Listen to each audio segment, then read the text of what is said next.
అలాగే జీవుడు ఉన్నాడంటే సుఖదుఖాలు, రాగద్వేషాలు, నిద్రాకాల మెలకులు, పంచకోశాలతో సూక్ష్మ శరీరం, కారణ శరీరం, వర్తమాన శరీరం స్థూలం, గతం భూతకాల శరీరం, భవిష్యత్తు, ఇవన్నీ ఉన్నాయి. వాటి పేర్లు ఉన్నాయి. ఇవన్నీ ఎలా వచ్చినాయంటే ఉన్నాయి కాబట్టి అనుభవిస్తాం, ఉన్నాయి కాబట్టి తింటున్నాం, మాట్లాడతాం. ఉన్నాయి కనుక అక్కడ ఉండు చేస్తేనే మనం ఉన్నాం. ఇదే స్వయం సాక్షాత్కారం. ఆత్మ సాక్షాత్కారం అంటే ఏంటి? దేహ సాక్షాత్కారంలో సుఖదుఖాలు వస్తున్నాయి. నిత్య సాక్షాత్కారంలో ఏమొస్తుంది? అనుభవంలో మనకి అజ్ఞానం పెడుతుంది, తమస్సు పెరిగిపోతుంది, రజగుణం పెరిగిపోతుంది, ఏమీ తెలియని స్థితి, అజ్ఞాన స్థితి. రవంత సుఖం ఉన్నా కూడా సుఖం తెలియట్లేదు.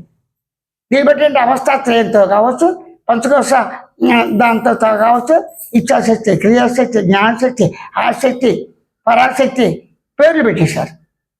అవతారాలు, బ్రహ్మేశ్వర మహేశ్వర దేవతలు, దేవుళ్ళు, ఇవన్నీ కరెక్టే. ఎంతవరకు కరెక్ట్? నీ దేహం సత్యమైతే అవన్నీ సత్యం, నీ దేహం అసత్యం అయితే అవి అసత్యమే. వాళ్ళకి దేహం ఉందిగా, ఏదో దేహం అంటే దేహం సత్యమా కాదా? సత్యమైతే ఎప్పుడు ఉండాలి, ఉండట్లేదా? అసత్యమా బొత్తిగా లేకుండా ఉందా? పోతుంది కదా. లేకుండా లేదు, ఉండి లేకుండా పోతుంది. లేకుండా పోయింది మళ్ళీ వస్తుంది, గ్యారంటీ లేదా? అంటే కర్మ సిద్ధాంతం కావచ్చు, ఇంకో సిద్ధాంతం కావచ్చు, ప్రకృతి నీతి కావచ్చు, మనందరం సుఖదుఖాలతో ఉన్నాం, తప్పించుకోవడానికి ప్రయత్నిస్తున్నాం.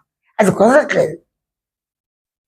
లోకడికి ఋషీశ్వర మార్గాలన్నీ శ్రేష్టమైనవి, కేవలం సమాజ నిర్మాణానికి ఉపయోగపడినట్టుగా ఆత్మానందం పొందడానికి కుదరదు. ఎందుకు? ఆత్మానందం స్వతసిద్ధం, ఆత్మ స్వతసిద్ధం, బ్రహ్మ పదార్థం స్వతసిద్ధం, అణువులు స్వతసిద్ధంగా ఉన్నాయి. అణువులు పూర్తిగా నాశనం పోతాయని చెప్పలేము. ఆకాశం స్వతసిద్ధంగా ఉంది, అన్నీ స్వతసిద్ధం. ఇన్ని సత్యాలు ఉంటాయంటే ఆ స్వతసిద్ధంలో మార్పులు జరిపిస్తూ ఉంటాయి. ఇవన్నీ మనకే తెలుస్తుంది స్వానుభవంలో. అర్థమైందా?